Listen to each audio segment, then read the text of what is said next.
wajah yang waktu itu dalam keadaan tertunduk, beramal dan berletih. Amilatun nasibah. Dia beramal, bagaimana dia tidak beramal? Hari-harinya dia beribadah kepada Allah. Nasibah, bagaimana ia tidak berpeluh? Hari ini dia harus memaksa dirinya untuk duduk. Akan tetapi apa gunanya duduk? Apa gunanya ibadah jika seandainya tidak sesuai dengan sunnah Rasulullah SAW? Allah katakan, tasla naran hamiyah. Kami bakar ia dengan api yang panas. Itulah orang yang merugi. Pelaku-pelaku maksiat, preman-preman di pasar, jika seandainya mereka rugi di akhirat, mungkin mereka mendapat keuntungan sebagian di dunia. Orang pezina, ketika ia berzina, dia menikmati, sekalipun dia diazab di akhirat. Akan tetapi orang yang berbuat ibadah tidak sesuai dengan sunnah Rasulullah, rugi dunia dan rugi akhirat. Apa kata Allah Subhanahu wa taala dalam surat Al-Kahfi, "Qul hal nunabbi'ukum bil akhsarina a'mala." Katakanlah hai Muhammad, apakah mau aku kabarkan kepada kalian orang yang paling merugi? Lebih merugi daripada pezina, lebih merugi dari perampok, lebih merugi daripada koruptor.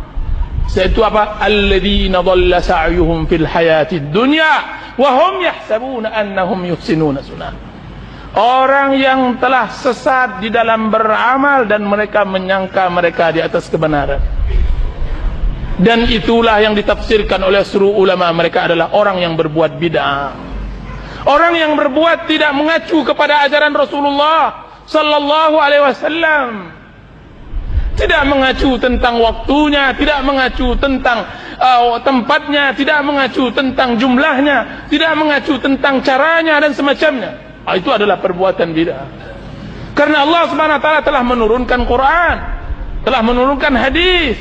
Kemudian Allah Subhanahu wa taala tutup wahyu, kedua-dua wahyu tersebut dengan ucapan al-yauma akmaltu lakum dinakum. Aku sempurnakan. Kemudian ia tambah, ia kurangi, ia robah.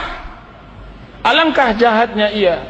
Bagaimana? Kenapa ulama kemarin kita mempelajari kenapa bid'ah itu lebih besar daripada maksiat? Kenapa bid'ah itu lebih besar daripada maksiat? Karena orang yang berbuat bid'ah, ia menambahkan aturan Allah atau ia kurangi. Biasanya bid'ah itu dia tambahkan.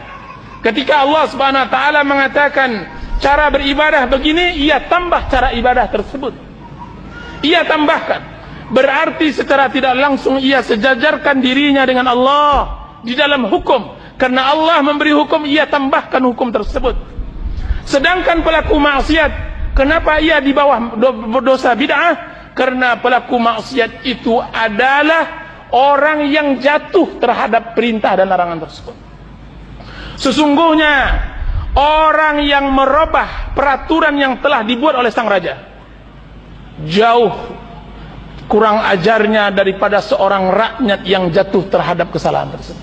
Itu logika di dalam masalah dunia. Bayangkan jika seandainya itu hubungannya dengan Allah Azza wa Jalla yang jauh lebih mulia. Orang-orang yang merubah peraturan raja, dia begitu zalim, sangat tidak bisa diterima dan tidak dimaafkan. Berbeda dengan rakyat yang telah berusaha melakukan peraturan tersebut, akhirnya dia tergelincir. Itu mudah dimaafkan. Makanya bid'ah tidak dimaafkan sebagaimana dimaafkannya maksiat. Dan itu semua perbedaannya adalah dengan ilmu. Anda tidak jatuh kepada bid'ah ketika Anda berilmu.